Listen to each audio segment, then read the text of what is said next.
For anyone looking to buy a new graphics card this year and spend less than, say, $800, which is probably most people buying a new GPU this year, the market feels like it's ground to a halt. AMD's 6000 and Nvidia's 30 series has been with us forever. So just what are the best options for those on a budget, and what can we be expecting to release in the coming months or year for those of us looking to buy a GPU at a reasonable price point? In this video, I'm going to cover just that, dissecting the latest GPU news and rumours. There's a few surprises in there as well, by the way, and look at the state of the GPU market for the normal consumer right now. Let's do this. Let me start off with a little bit of context really quickly. Nvidia's RTX 30 series provided a huge step change in performance over the 20 series of graphics cards, launching 2.5 years ago now, back in September of 2020. AMD followed suit with their first GPU release in a long while that's actually been worth buying, the 6000 series. A launch that started off more slowly due to driver optimization issues, but following new driver releases, software updates, and the 50-tier refresh to their cards, it's safe to say AMD have caught up, and on the lower end, even overtaken Nvidia on the value for money front. Of course, both of these manufacturers then brought with them new cards at the end of last year and start of this year. Nvidia, their 40 series, comprised of the 4090, 4080, and 4070 Ti. A lineup of cards that costs at minimum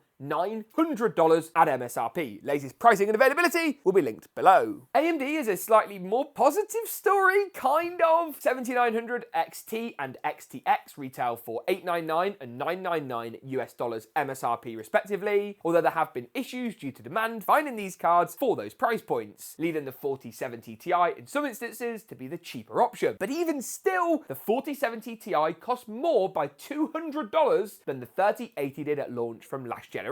That's a huge price bump for those of us looking to spend $700 or $800 on a PC full stop, let alone just a graphics card. Of course, we can expect to see future releases from Nvidia and AMD this year. Computex at the end of May or start of June is always a good place to look out for, and I'd put some good money on AMD and Nvidia both bringing something by way of new hardware at the trade show in Taiwan. But recent rumours suggest from prevalent leakers that the 4060 and 4060 Ti will only come in at just under $500.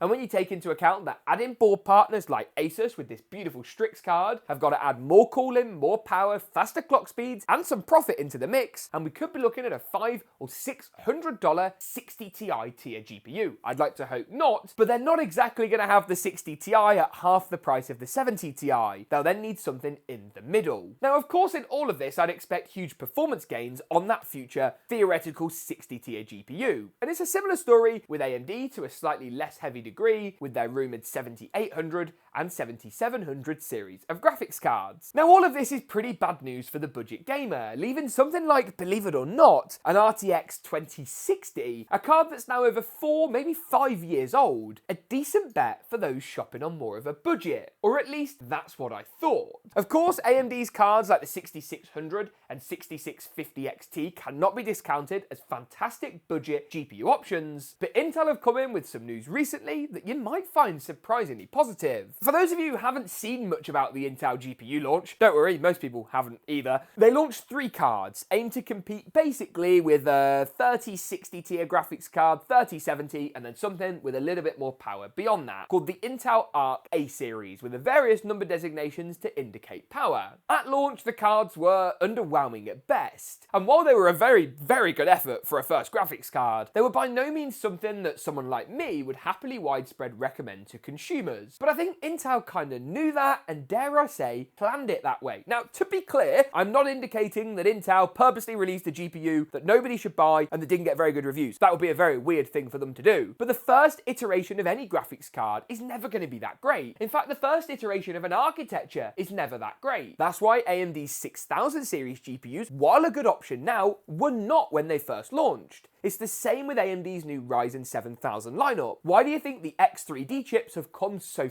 fast after their non-X3D variants? It's a trump card that AMD had in their pocket, an ace of spades if you will, that I would hazard a guess they were hoping to not need to play just yet. But of course, Intel's 13th gen was so good, after Intel learnt with 12th gen how that basic architecture worked and how to optimize it in the best way possible, that delivered such good performance. Now, Intel's Arc news recently means their lowest tier card, meant to rival the 3060 or a 6600 non-XT, has actually received a price drop from $289 to $249 MSRP. And the good news is you can actually find the cards for that price point. Now, James, I don't see why this is particularly good news. Yes, it's cheaper, but it's still $250 for a graphics card that doesn't really perform that well, not so fast. They've announced more than a 40% increase in performance in DirectX 9 titles. Now, once again, there's a bit more context and technical terminology here, so bear with me. DirectX is basically the platform or the sort of architecture, if you will, that the game is built upon. DX9 is the oldest type commonly used in mainstream titles people still play, like League of Legends, CSGO, the Dota series, while DX11 and more recently DX12 are now your widespread for any of the latest AAA titles. DirectX 12 is what you'll find in like Warzone 2, Modern Warfare 2 Remastered, Battlefield, all the latest Battlefield franchise, basically any game that releases in 2023. And that was the major Achilles heel of Intel's Arc lineup of GPUs when they first launched, was the DX9 performance. Because if you think about it, most people shopping for a GPU on a budget aren't really bothered about ray tracing, they're not bothered about playing in 4K in games where those graphics look incredible. They want the esports performance in Fortnite, Apex, Valorant, CSGO, Dota 2, League of Legends. And without that, especially on the budget end of the spectrum, users who want to play those games, or simply put, have the option to play those games in the future, were kind of ruled out as customers of the Arc lineup. Think about it, right? I primarily play strategy games and racing sim games, but I do like from now and again to log on to play a first-person shooter, or to play a bit of League of Legends, and I wouldn't buy a graphics card that couldn't deliver good performance in those titles. Frame rates are inconsistent, games appeared stuttery, and the experience overall just was far from ideal. So what am I actually getting at here with Intel's flawed but improving GPU Arc lineup?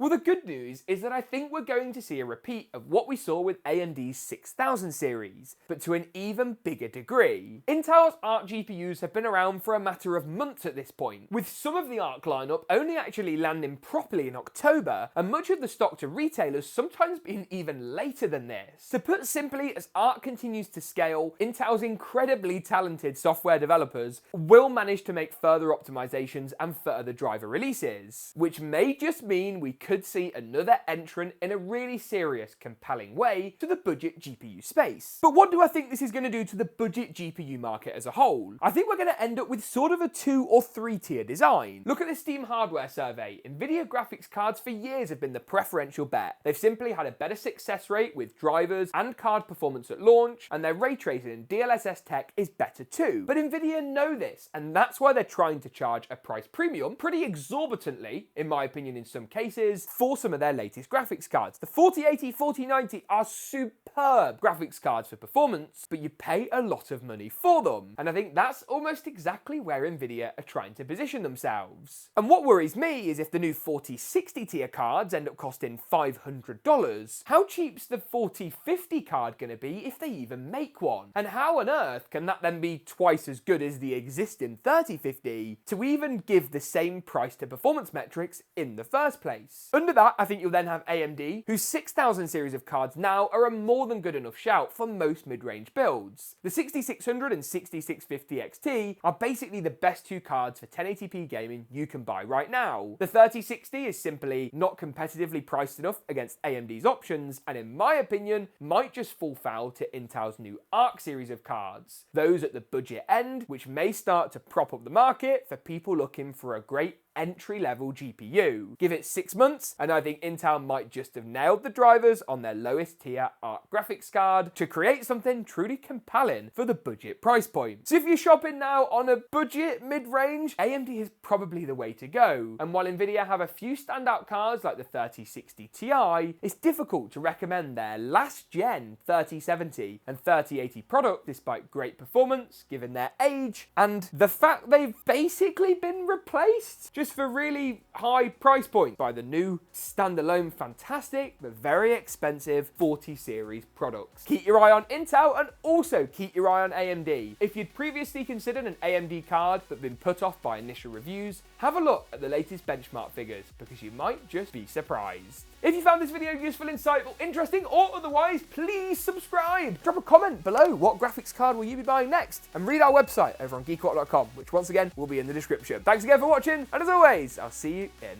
the next one.